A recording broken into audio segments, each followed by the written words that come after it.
Good morning, everyone. I'm Fenwick Huss, Dean of the Zicklin School of Business, and it's my pleasure to welcome you to this webinar. Today's topic is corporate responsibility and political spending. I have joining me from the Dean's office, Gwen Webb, Associate Dean for Executive Education, who will moderate the question and answer period. We're delighted to welcome to our panel today Bruce Freed, who is President and co-founder of the Center for Political Accountability. Joining Bruce is Naomi Gardberg, an associate professor in our Lumba Department of Management. And in the conversation as well is Larry Zicklin, former chairman of Newburgh Berman, an alum of the school and the school's benefactor. Larry also teaches in our undergraduate honors program. Larry? Thank you very much, Fenwick. And welcome, Naomi, and welcome, Bruce. I think we're in for a very lively discussion of a controversial subject, but I want to assure our audience it won't be a political discussion, so everyone can rest easy. Since part of this discussion will be about corporate transparency, let me be transparent and tell you that I am a member of the board of the Center for Political Accountability, and Bruce is an old and dear friend, so I've made my disclosure. Bruce, to begin with, give us the 2-minute background of who you are and how you got to this point. Thank you, Larry. And Naomi, it's good to be with you, Fenwick, and everybody at Baruch. I co-founded the center 18 years ago, and the purpose of the center is to bring transparency and accountability to corporate political spending and to use a very innovative and unique approach, corporate governance. You know, we don't go through legislation. We've been using the shareholder resolution and working with companies directly to really encourage them to disclose and have board oversight of their political spending using corporate funds. That's treasury money, and it's very different from the PAC spending that most people will read about and that most reporters write about. I come to this, with a long background in Washington, in journalism, in addressing the whole issue of campaign finance. I came into Washington in 1974 and covered the impeachment debate at the House Judiciary Committee, Richard Nixon. I also covered the 1974 campaign finance law. Excuse me, you came as a reporter. I came as a reporter, coming in with Congressional Quarterly, and so I was there really when campaign finance became a major issue following the Watergate scandal. I covered it both at Congressional Quarterly, and then when I was in the Wall Street Journal Washington Bureau, and then went up to Capitol Hill and spent several years on Capitol Hill, chief investigator for the Senate Banking Committee, and then on the House side, running a subcommittee, working for some members, doing leadership politics, and really seeing how corporations really relate to the political process, to Congress, to really understand, that full dimension of what they're doing. I spent a year and a quarter as a lobbyist, so I've also seen that side. 18 years ago when I founded the center, you really began to have the crisis that you're facing with political spending today because of the pressure that was being put on companies and on trade associations to become much more partisan and singularly partisan in their giving. And also companies began facing much greater risks. And the whole purpose of the center has been to address this, to really to frame political spending by companies as a risk management issue, and to bring about the type of fundamental changes that we'll be talking about today in the way they manage and govern their spending and how they approach spending and their relationship with the broader society that's impacted by their spending. And Bruce, just to be clear, we're only talking for the purposes of the center of publicly held companies. Yes. Okay. How important is corporate political spending by publicly held companies in the whole scheme of political spending? Is it minuscule or is it important? It's very important. If you take a look at the sources of money, if you look at, let's say 2 measures, one would be corporate PAC spending and the other would be company spending through committees known as 527 committees. These have really been instrumental in reshaping our state and national politics at the state level, and then that's also impacts the federal level through. Can you explain what a 527 is? 527 committee, and this for this purposes of the governors associations, the state legislative campaign committees, and the attorneys general associations. These are committees that that can take unlimited funds from unions, from corporations, from individuals, and they will spend money on state elections either directly or through independent expenditures to elect candidates. And if this money is spent by a 527, does it ever get traced back to the individual company that makes the initial contribution? Yes, it does, because the companies, because it's not the recipient. In that case, the 527 is required to report to the Internal Revenue Service. So they list all of the donors. What we have done is gone through the campaign finance reports filed by the 527s to break down the source of the money to the 527s. Nobody else has done this. Our research has found that close to half of the $1.5 billion raised by those 6 527s, both Democratic and Republican, over the past decade came from public companies and their trade associations.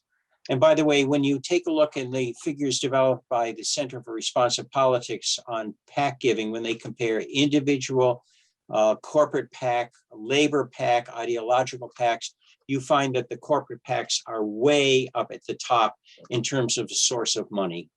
Bruce, Naomi. Bruce, isn't there a recent IRS ruling about the disclosure and the 990 filings that the 990s no longer need to list the donors? Those would be for groups like the 501c4s and for some of the other groups. That's separate. You do have corporate money coming in through groups known as 501c4 organizations. That's the section of the Internal Revenue Code that governs them. They're also called nonprofits, social welfare organizations. Those also, by the way, play a major role. We know the amount of money that's raised by the 501c4s, but we don't have a breakdown of the money because the donors are anonymous.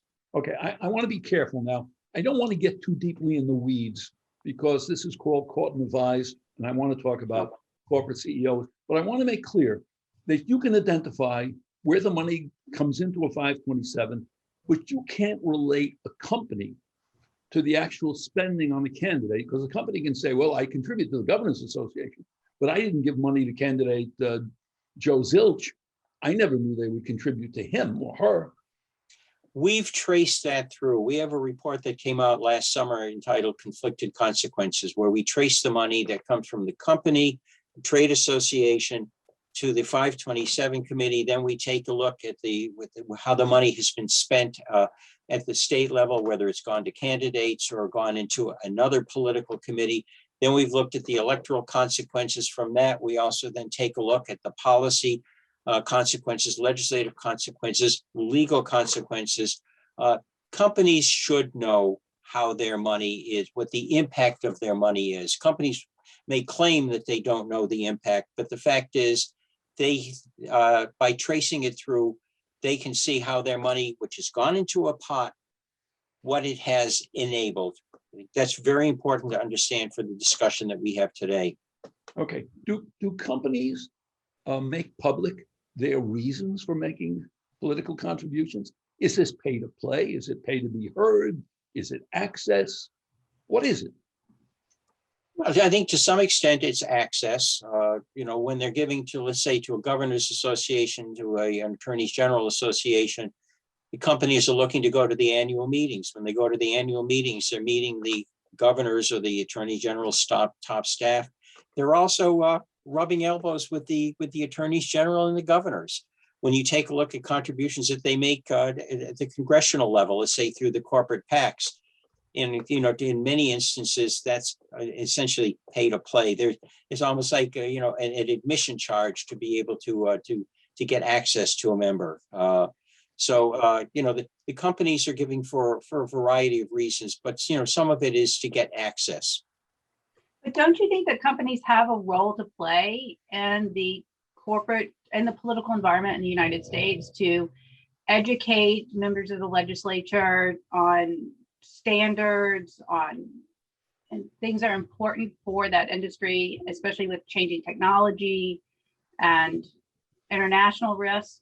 I mean, don't I they have agree a with role? you. They do have a very important role to play. I mean, I saw that on Capitol Hill. I mean, they would come in.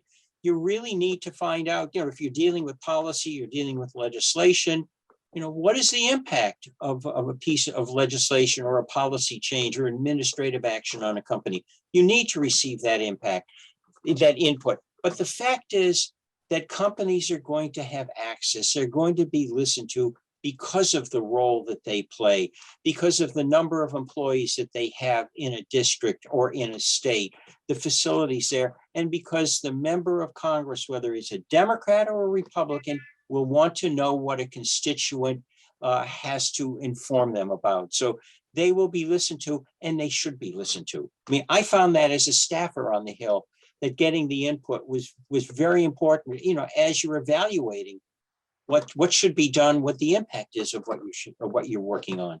Well, although I'm not sure I see the link between educating and spending money to educate. I'm thinking of he was then Congressman Mick Mulvaney, Yep. when he Yep. said about a lobbyist, if the lobbyist contributes to my campaign, we'll listen to him. If not, send him home.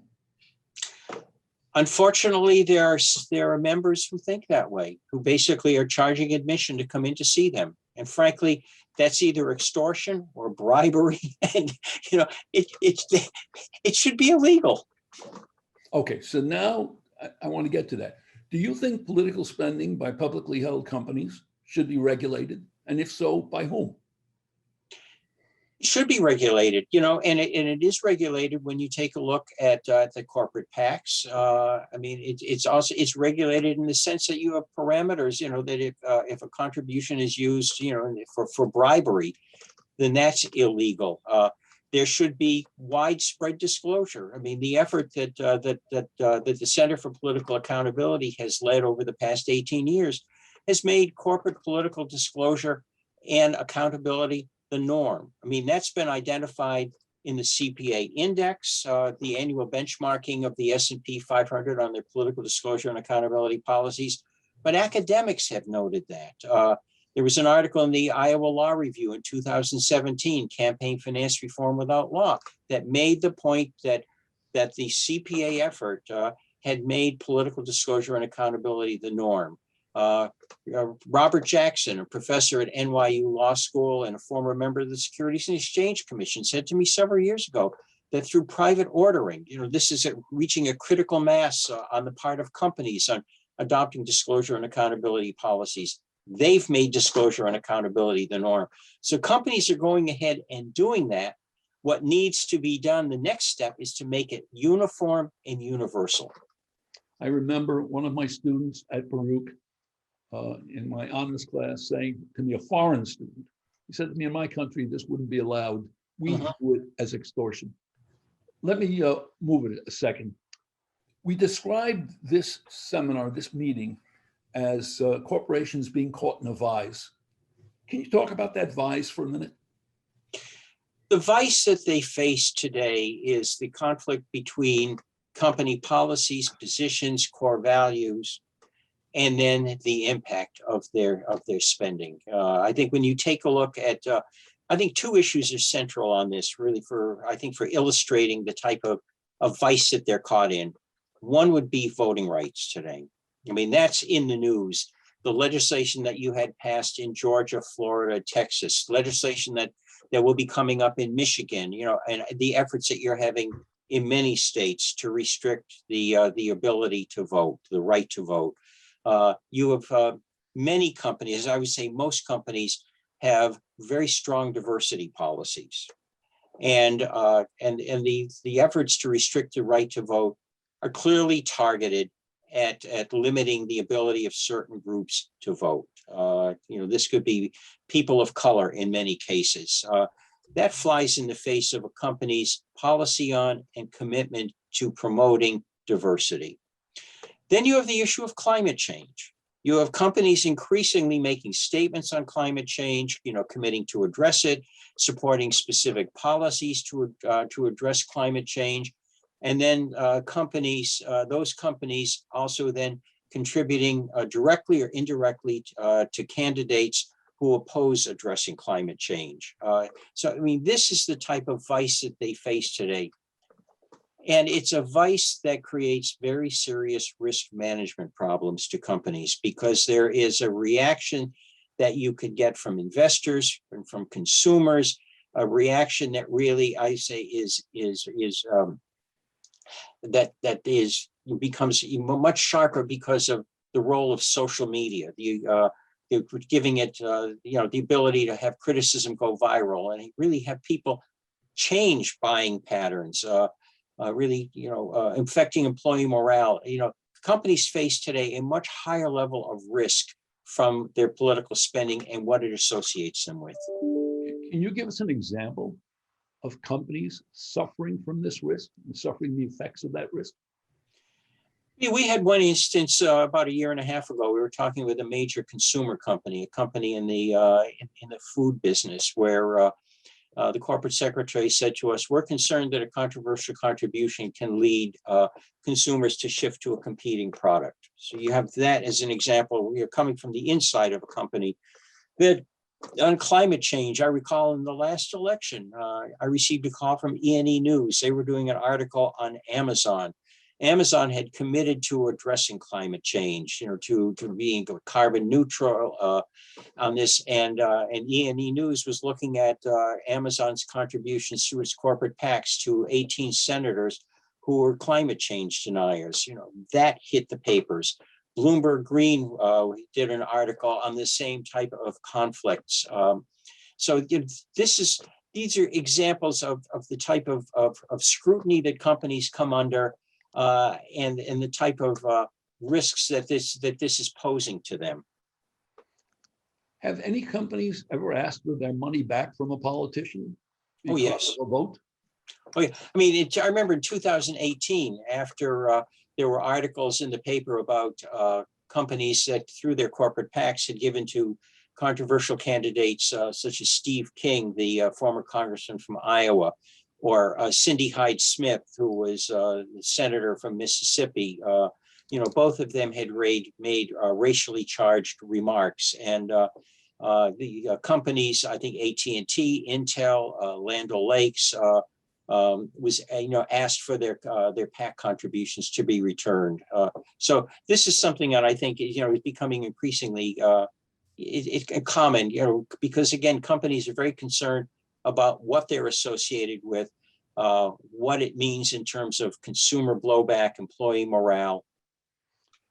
When you talk to companies, and I know you do, and they object to making their political contributions public, what's the rationale for their objections?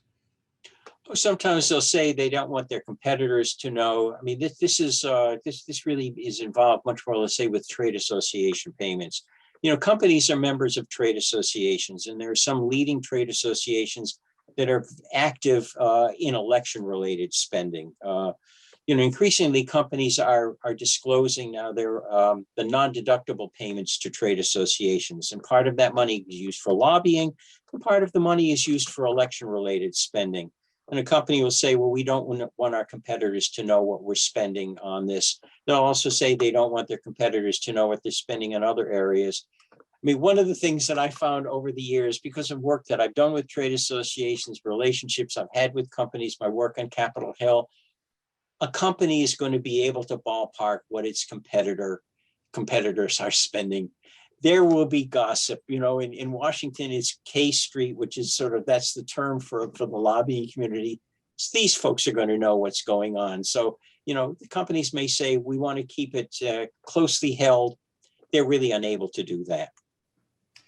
What effect did the storming of the Capitol on January 6th have on the willingness of corporations to contribute to politicians? I think it was traumatic. And you could see that in the number of companies that paused their PAC giving. That was an easy thing for them to do. Very few companies were talking about pausing their political spending using treasury funds. There were some, like Charles Schwab, that just exited political spending. But then in the case of Charles Schwab, the question is, what's happening on the personal spending by Charles Schwab himself, because he has been a major donor.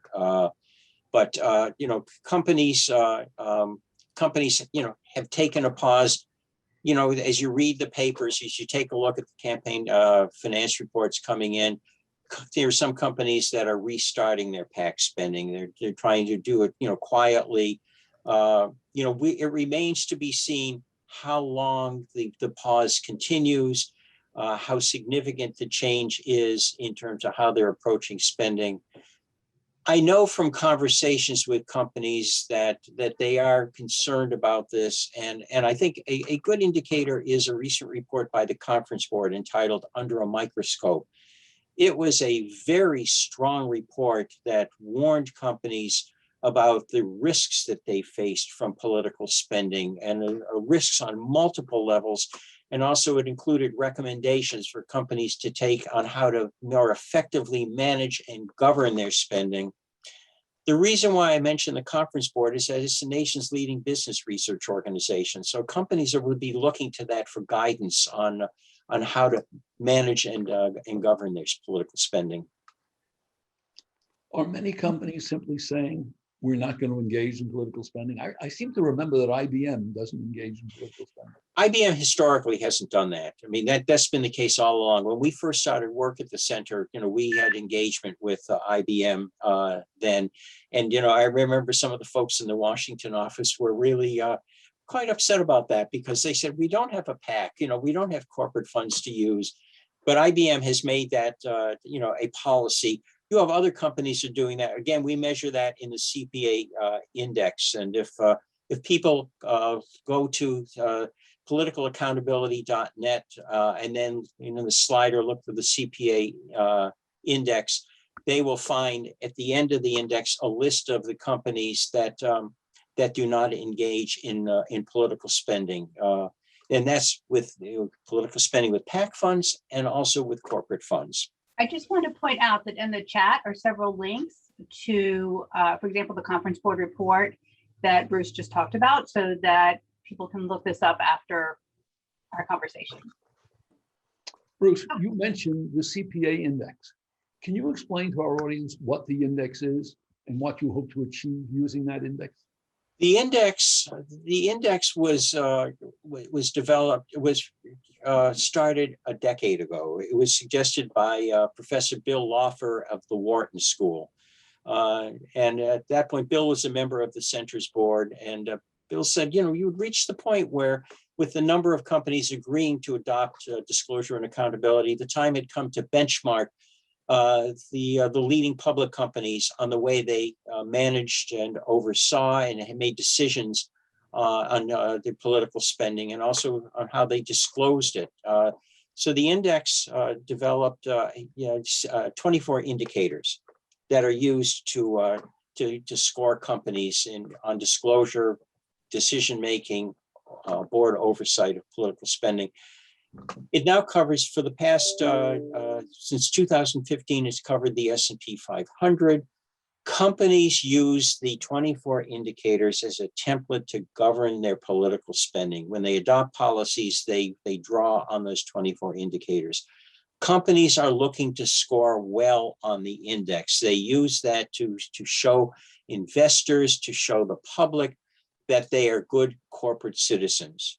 Those companies that score 90 or above on the index are identified as trendsetters, and the number of companies in the trendsetter status has steadily increased from 2015, from 28 then, 75, 79 in the last, the 2020 index. We're expecting that number will increase when we do the 2021 index.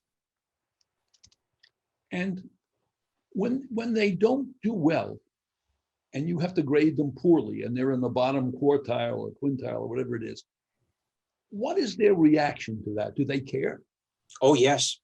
There are some companies that really care. I remember one company, Edwards Life Sciences, we got a call from them saying, we scored poorly. What do we need to do to become a trendsetter? And they went from the basement, to the top in 1 year. This happens on a regular basis. We had an interesting case with DuPont, and this is the new iteration of DuPont. This is the DuPont that emerged from its merger with Dow Chemical. And But DuPont, I think, had a score, it may have been in the 2019 index, it had a score of 7.6 on the index. And, after the index came out, we received a call from one of the people in the Washington office who said the CEO saw this, the article was carried in the Philadelphia Inquirer.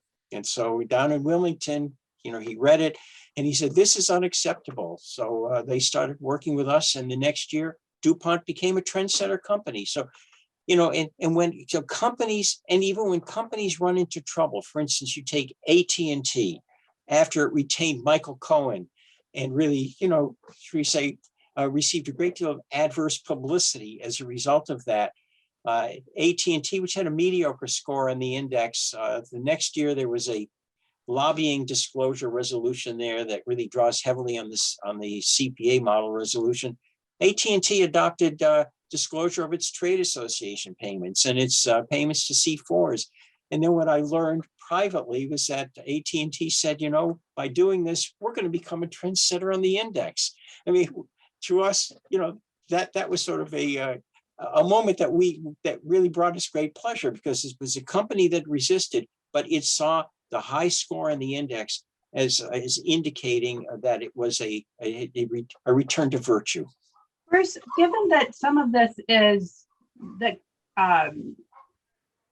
covert, how do you know that companies are doing what they're saying in terms of transparency, that they're actually reporting everything they say they're going to report, or that these mechanisms are really working? Bruce, I want to tell you, I didn't put Naomi up to that question. No. It's a very good question. And, we've heard that from others, to some extent, it's an honor system, when companies would be disclosing their C4 payments, and also companies disclosing the trade association payments. But the fact is, there's always the risk for the company of inadvertent disclosure. And so if a company, let's say, discloses its C4 payments, but then doesn't disclose them fully or fudges, and you get the inadvertent disclosure, that can create, I would say, serious issues for them. First of all, their commitment would be challenged on this. And I know, if the company has been subject to a shareholder resolution and there's an agreement on that, then the shareholder filer, can go back to the company and really say raise holy hell with them. I mean, even to take some type of action against them. And we had that, by the way, with I remember Aetna. That was back in 2010 when Aetna had agreed to robust disclosure, and then it came out through various filings that they were contributing to various groups, trade associations, and C4s that, in this case, were lobbying against opposing the Affordable Care Act, which Aetna had endorsed. So it's something that we monitor. That's, by the way, why an SEC political disclosure rule. It was proposed 10 years ago by Robert Jackson, again of NYU Law, formerly in the SEC. SEC is now considering, a rule that would require companies to disclose their political spending with corporate funds. So that would give teeth to, for accurate reporting. Naomi, Bruce and I have been talking about this subject, and I've always thought this would be a great subject for an academic inquiry by somebody wanting to do the real work to find out whether this changes corporate behavior. If you get into this trendsetter status, do you change your behavior? Does the honor system work? We have been looking at that, but just one quick thing, Naomi, then I'll turn. We've been looking at that with trade association payments, and there are indications that, at least with some companies, that following adoption of disclosure, there has been a decline in their payments. But it's something that we really need academics to look at very closely to be able to see, is there a correlation between adoption of disclosure and the level of spending? But Naomi, let me turn it over to you. So there has been substantial research on the effects of accidental or whistleblower disclosures of corporate donations. There's some work from Tim Warner from the University of Texas, who's looked at the effect on stock price when information that was formerly covert becomes public, and it's quite clear that the stock market does react. And this effect is either enhanced or decreased, well, mostly enhanced by whether or not one of the shareholder resolutions is there. So if the market is surprised by this new information, so let's say that a company is giving to the Republican Governors Association, that may actually help the company's share price in the short term, but it's very short. The effect is less than a month, and the share price drifts back to its previous level. However, if it's a group that is seen as a bigger shock, so for example, one of the groups that's supporting the reduction in voting rights, then that effect can be even larger for a longer term because it's affecting more of the stakeholders. And I think that's one of the critical aspects, is which stakeholders are being affected by this mismatch between a company's stated values, its espoused values, and its behavior. So how is it affecting their employees? How is it affecting their customers, investors, or their society at large? And I think this is a really worthwhile area to investigate and to really understand. It's hard to measure some of these elements. Yeah. And that's why the event studies that look at the investors are helpful, because that's something that we can quantify. It's harder to quantify some of these other elements. And I agree with you on that. I also think, when you talked about the impact on stock price, there's a case in Ohio involving First Energy. First Energy is a big public utility in Akron, Ohio. They had a nuclear plant. Well, they've been trying to unload that nuclear plant, and a C4 nonprofit was set up, to try to underwrite the election of members of the legislature, to pass, a legislation allowing, to provide support for unloading the plant. Well, the 501c4 was indicted for bribery. The Speaker of the Ohio House was forced to resign. There have been mass, top resignations at the top of First Energy, and the company's share price has been hit. So, that's an example, that fits in with what you're talking about in terms of a direct impact between a campaign finance scandal and a company's value. And another area that I think is worthy of investigation is, what is the effect on smaller businesses? We've been really focused on the large publicly traded companies, but what is happening to small businesses where they are also doing business in this really toxic partisan environment? If they make public contributions, then they could potentially lose customers in their local community. So it's actually, in some ways, poison the well for companies that are not full players in this environment. And I think that's an important research question to ask. What is this doing to small business and to entrepreneurs? And I think that's an interesting question too, because when we look at who are the donors, for instance, when we're looking at the S&P 500, we're going through and we're taking a look, which companies really are deserving of a CPA resolution, for disclosure and accountability. We really find that the spenders are a small slice, maybe the S&P 200, 250. You go down, below, S&P 300, 400, 500. They're either much smaller donors or they're non-spenders.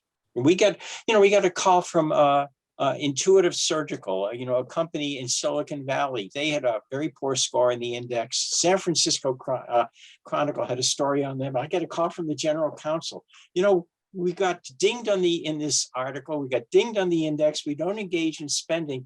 And I said, well, the way that you can address this is by stating what the company does or doesn't do. Well, they stated that they were non-spenders.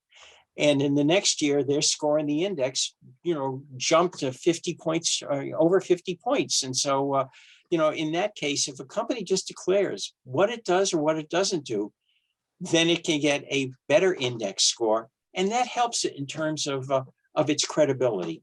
Bruce, I don't want to leave this discussion without getting to the core issue that's in the title. What's the CEO to do when the CEO is being besieged by representatives, senators, and local politicians to make contributions, or else the CEO may lose out on legislation, tax proposals, the rest? How is the CEO supposed to react?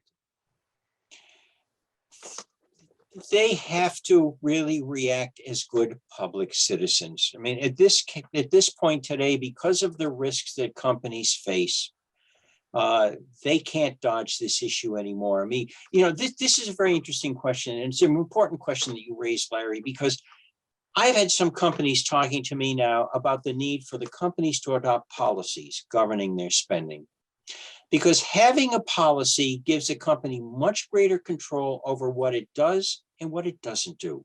It gives it the ability to say no and to hang that no on a policy. I mean, I've had folks from companies say to me, if we only had a policy, then when we said no, we could say, geez, I'd love to do it, but we have a policy not to do that. So what it does is it depersonalizes that no. And I know, and this has come up in some very tangible cases where, in one case, a major company was solicited by a group governor who was running as a presidential candidate, had a super PAC, solicited the company said no, didn't have a policy. So there was sort of real tension.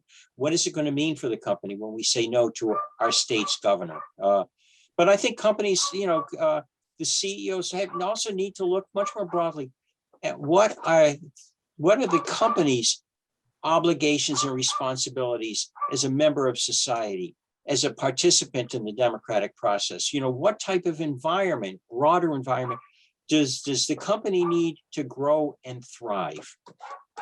And are corporate executive CEOs recognizing the need for a policy? And are you seeing increasing success because of that need for policy? I think it's growing. And we'll find out how to what extent, through conversations that we're having with companies now, us and with some of our partners on companies adopting the Wharton CPA model code of conduct for corporate political spending. We came out with a model code in 2007. It was updated and released last year, and it provides a framework for companies approaching their spending. We're now in conversations with companies about adopting it. So, I mean, this is the next phase as companies look at how do they manage their political spending. And I think it's well for our audience to know that corporations have input into that corporate model code. Oh, yes. I mean, the input from companies, we had, a senior assistant general counsel at a major company who had input on this. Corporate directors had input on this. Investors, asset managers, proxy advisors, corporate governance experts and academics, at business schools. So, and by the way, when the CPA Index was developed, we received broad input on the indicators. We've learned a great deal and really have found that the input from the corporate sector has been very helpful. I want to get to one more subject before we leave and go to the audience. Shareholder resolutions. Can we talk about what a shareholder resolution is and how you use it? Shareholder resolutions provide, investors with an opportunity to urge companies to adopt policies.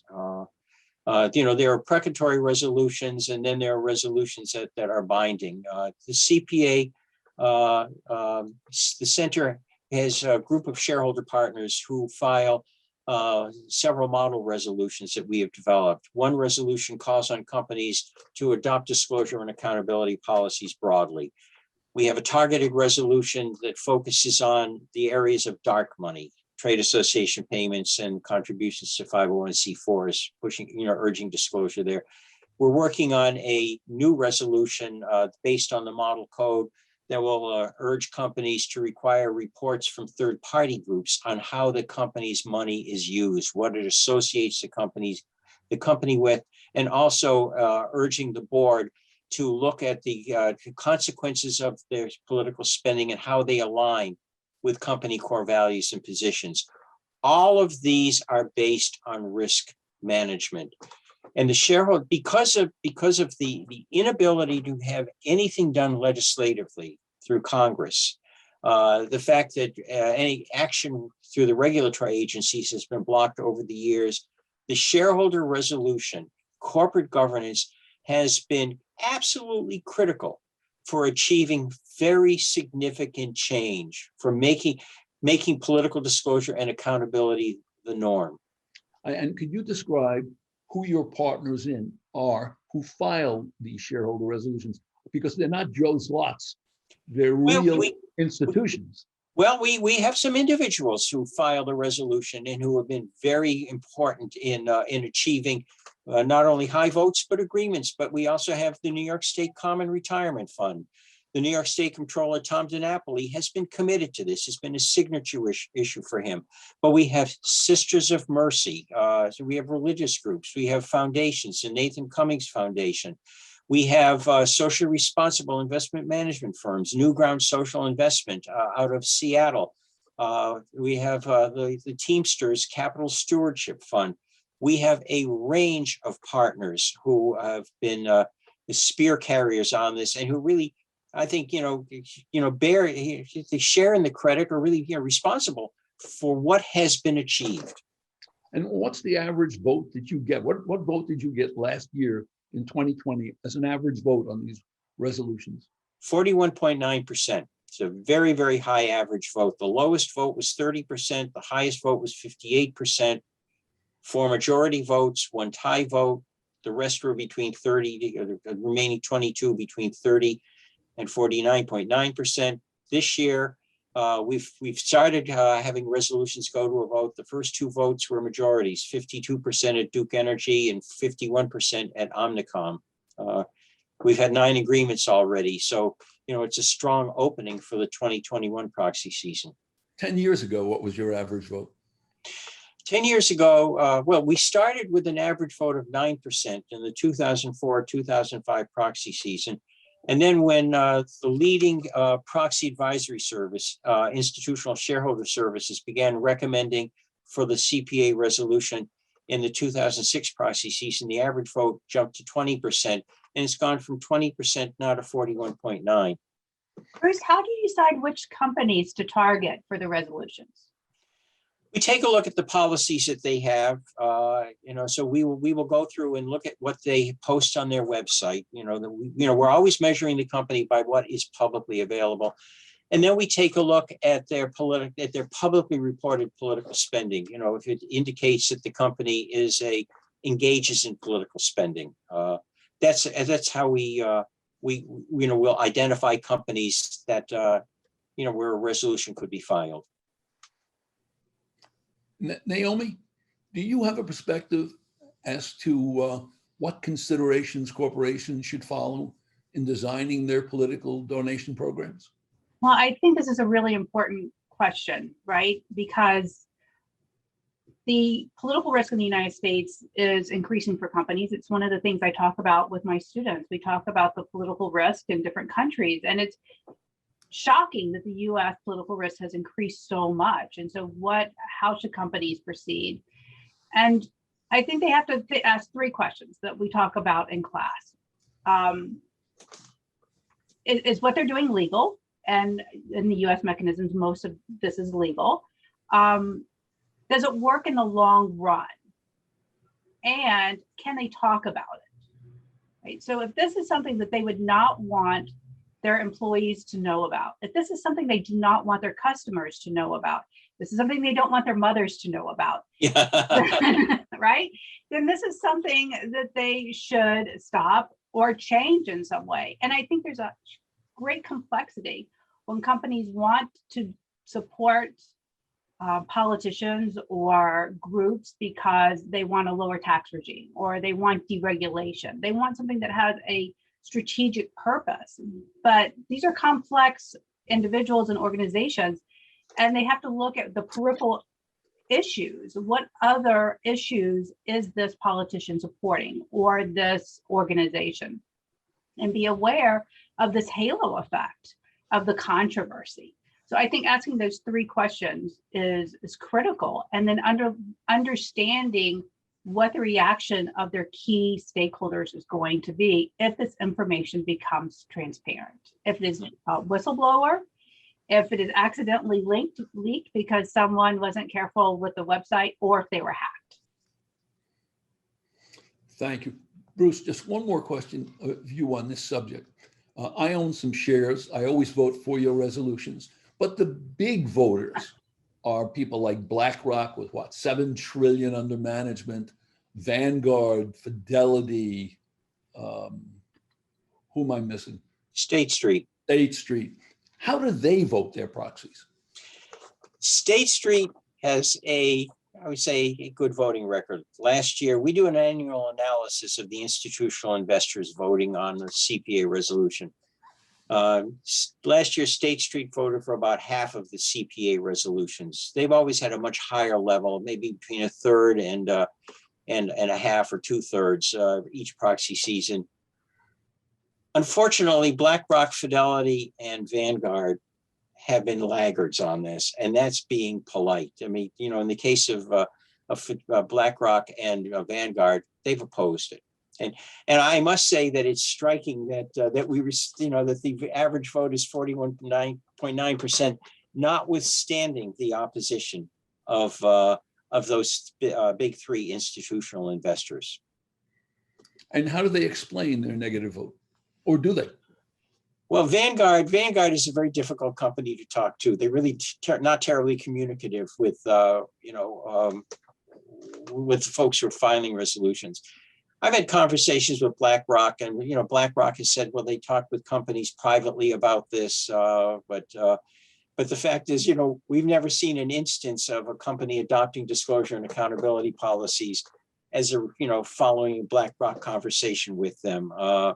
It always for us has created, real questions about how they're really managing risk and recognizing, or what the level of risk management is from political spending. If a State Street can do this, and if a State Street can recognize and say that political spending poses a risk, and top people at State Street have said that to me in conversations, I find it hard to understand why, BlackRock, Fidelity, and Vanguard, have been resistant to adopting good corporate governance practices. Gwen, you have questions from our audience. Yes, we do have a lot of questions here. Thank you, all three of you, for a really compelling and interesting discussion. Here's the first question. It was reported in the press last week that some companies were contributing to congressmen and senators who voted against the presidential electoral college votes on January 6th. What do you think these companies are signaling through those contributions? Naomi, do you want to take a crack at that? I just for clarification, I would want to know, did they contribute, are these old contributions before the 6th, or have they made the contributions after the 6th? I think that let's assume that they're referring to contributions after the 6th, and let me just assume that as a guess for what the questioner intended. I think this is very disturbing. This was an attack on democracy in the United States, on the individual's rights to vote. And I think the company is signaling that this is not a priority for them, that they have other priorities that they deem are more important than the health of our democracy. And I agree with Naomi on that. I think that companies really have to fundamentally rethink what is the impact of their spending, and again, looking at it more broadly.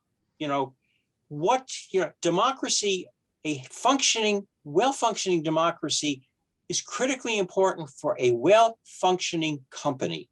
I mean, they need a level playing field, and you get that in a well-functioning democracy. And you could see what happened in the past 4 years with the type of attacks on companies and how that could impact a company's ability to compete. It's not just about the company itself; it's about the health of our democracy. I wonder if all these companies are really focused on this and they're being caught up short because they never thought about it. But it's going to be brought to their attention rather quickly. Definitely. It is. It's brought because, you know, they're getting calls from the media on this. They have to deal with public scrutiny, the public spotlight on this. That's where social media works. Yep. It really puts pressure on companies to do the right thing. I'm sorry. Yep. All right, I can see that this alone would be a topic for quite a discussion. This one is for Bruce, I think. Do you have an estimate of how much in donations are made indirectly through memberships and trade associations rather than as direct campaign contributions? It's hundreds of millions of dollars. If you take a look at the CPA website, we have on the website on the bottom right, track your company. It's what does your company spend? We gather the company disclosure, the voluntary disclosure of trade association payments. And so, you know, a person can go and enter a company's name in the search. And then, you know, if it's an S&P 500 company, if the company voluntarily discloses its trade association payments, they will be able to see what the non-deductible portion is.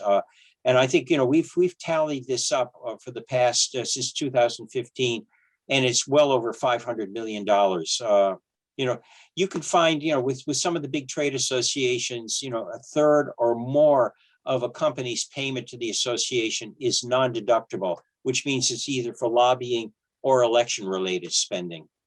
I just want to make one point on that, Gwen. When we talk about a presidential election where billions are spent, that may not seem like an enormous amount. But when some of it goes to local elections, including judicial elections, yep, where a few 100,000 is an enormous contribution, the influence on what goes on in legislatures, the judiciary, is enormous. And Larry, let me say that at the state level, you know, when we've looked at the 527 spending and you take a look at groups like, you know, the state legislative campaign committees, the amount of money that's, you know, you can have what are considered to be smaller amounts spent at the state level.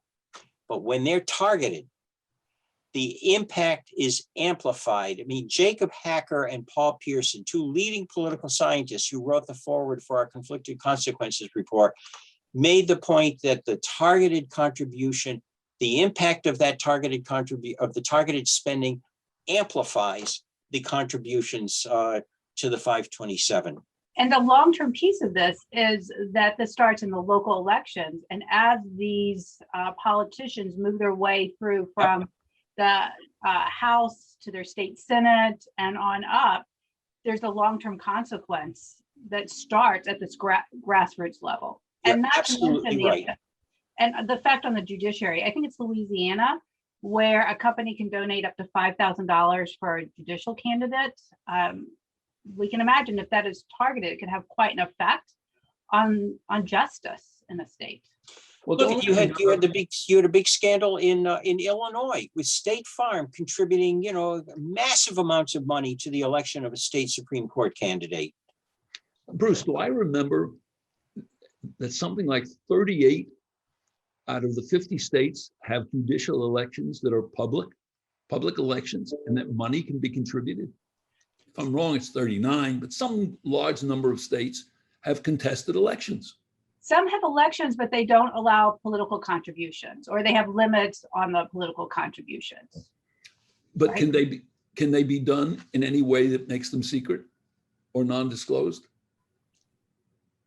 If they're run through a 501c4, you know, that they would be secret, undisclosed to me, and that's where you would have the quote independent expenditures.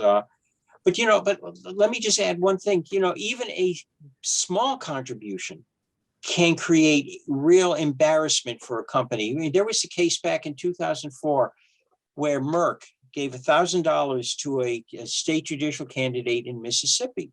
And the candidate was alleged to be running a racist campaign. He was challenging an incumbent Black state Supreme Court justice. And the candidate to whom Merck contributed was running ads. He was white and he was surrounded by whites. And the tagline was, "He's one of us." Well, when that was called out in 2 columns in the Jackson Clarion Ledger. But then when it was called out in a the front of the book of Time magazine, Merck made a decision to stay out of state judicial races, not to contribute. I mean, the company said it's just not worth the price. Very compelling. We do have quite a few questions here. We have very little time, but this is a question for Bruce Freed. So you have like a minute to answer this if possible.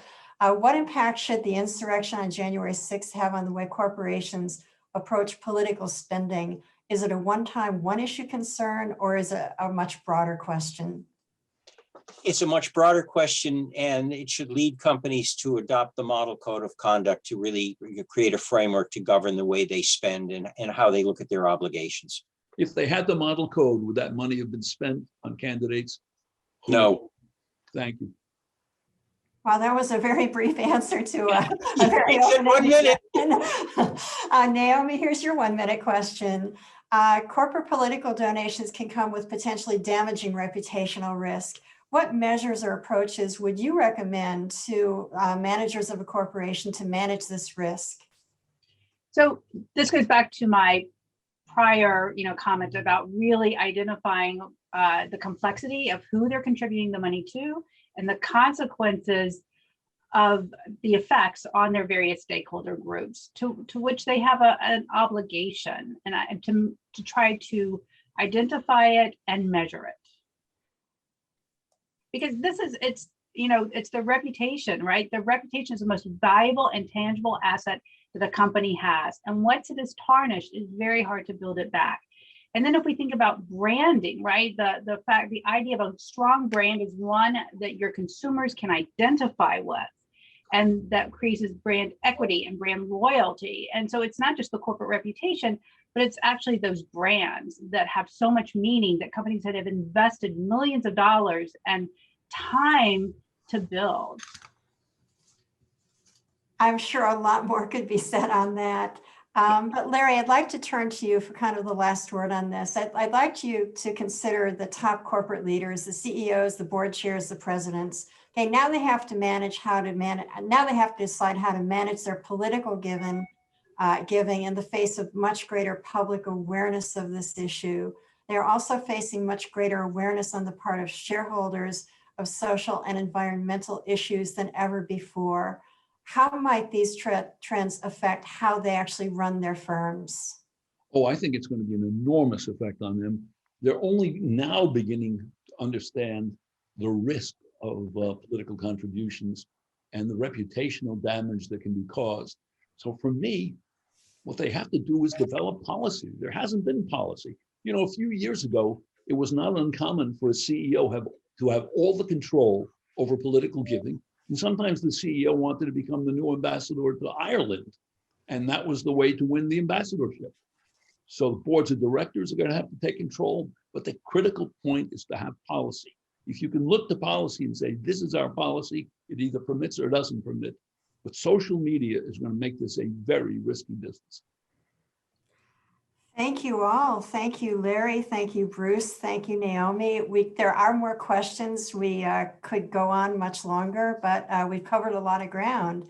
I'd like to announce to our audience that our June 8th webinar will be on diversity, equity, and inclusion. It will feature Mr. Kenneth Boyer from EY. He is the EY Director of America's Director of Inclusiveness Recruiting. Joining them will be Professor Paquita Davis Friday. Thank you again, Bruce. Thank you, Naomi, and thank you, Larry. It's a pleasure. Thank you. My pleasure. Thank you, Bruce.